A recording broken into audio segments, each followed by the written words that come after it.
something differently than President Biden during the past 4 years? There is not a thing that comes to mind. Fuck you lying. Why you always lying? Oh my God. Stop fucking lying.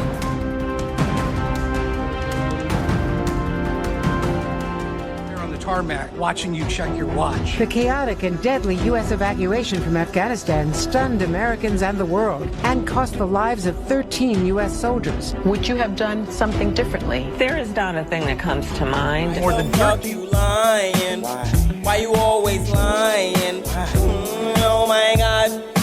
Stop fucking lying. Illegal immigrants convicted of murder have been caught at the border and then released into the United States. An Afghan national is in custody today after being accused of plotting an election day terrorist attack. The suspect entered the U.S. on a special immigrant visa. Gut-wrenching new details in the murder of Georgia nursing student Laken Riley. The illegal immigrant suspect, who cops say committed the heinous murder, is a Venezuelan national who crossed the unsecured southern border back in 2022. Two men investigators say are in the country illegally from Venezuela are charged with capital murder in the death of Jocelyn Nungaray. A fifth illegal immigrant accused of attacking two New York City police officers over the weekend showed no remorse or regret. Would you have done something differently? There is not a thing that comes to mind. Oh, fuck you lying. Why you always lying? Oh my God. Stop fucking lying.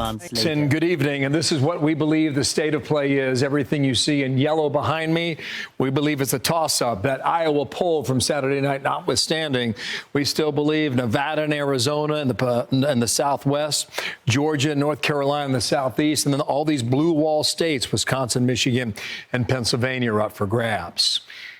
For the sake of this exercise, we believe in Nebraska. All right, that one district, that one electoral vote right now is still leaning toward the blue teams. We're going to go ahead and give Kamala Harris 220 votes to Donald Trump's 219, you know, where you need to get to 270. So let's look at the path to 270. And under this scenario, what you're going to see here is the same numbers over there, right? You got Harris at 226 and Trump at 219. Now, you can slice this 100 different ways, but for the purposes of this moment here, based on some of the polling and the early turnout in places like Georgia and the Peach State, we believe the 16 electoral votes in all likelihood will go to Trump come Tuesday. We also believe, based on some of the polling and the early votes and really the history in the Tar Heel State, we believe North Carolina will also go for the Trump team. But what happens in that upper Midwest? What happens in that blue wall? Well, they voted together just about every time going back 40 years. So maybe Michigan's 15 electoral votes isn't just right for the picking right now, and it stays with the Democrats and Kamala Harris. And likewise, if they're going to vote the same way, maybe Wisconsin does as well. So right now we're at 251 Harris, 251 Trump. So Pennsylvania's got a lot of mail-in ballots. We believe it's going to be a late night Pennsylvania regardless, maybe into Wednesday even. So in the Southwest, we've been watching the polling in Arizona, watching the early vote as well. And we see some Republican strength out there. So I'll go ahead and give Arizona to Trump. And that brings us to Nevada. Early vote's been very strong for the Republicans. Democrats, they've got time to catch up. But for now, let's go ahead and give Nevada 6 electoral votes to Team Trump. And that leaves this one right here. This is the keystone state of Pennsylvania, 19 electoral votes. And under this scenario, however it comes down, will determine the next president of the United States.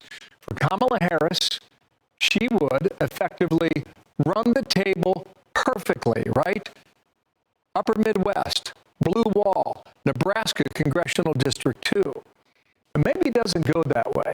Maybe we're in for a lot of surprises on Tuesday night. Maybe there are states out there that are not even on this graphic here, okay? They could come into play, and we're not saying they won't, but right now this is what we're dealing with based on the battleground states behind me there you saw on the map. Maybe Pennsylvania in 2016 was right for Trump. Maybe it's right for him again. And under this scenario, Donald Trump would go back to the Oval Office. Now let's go ahead and clear this and come back over to the map and show you yet again.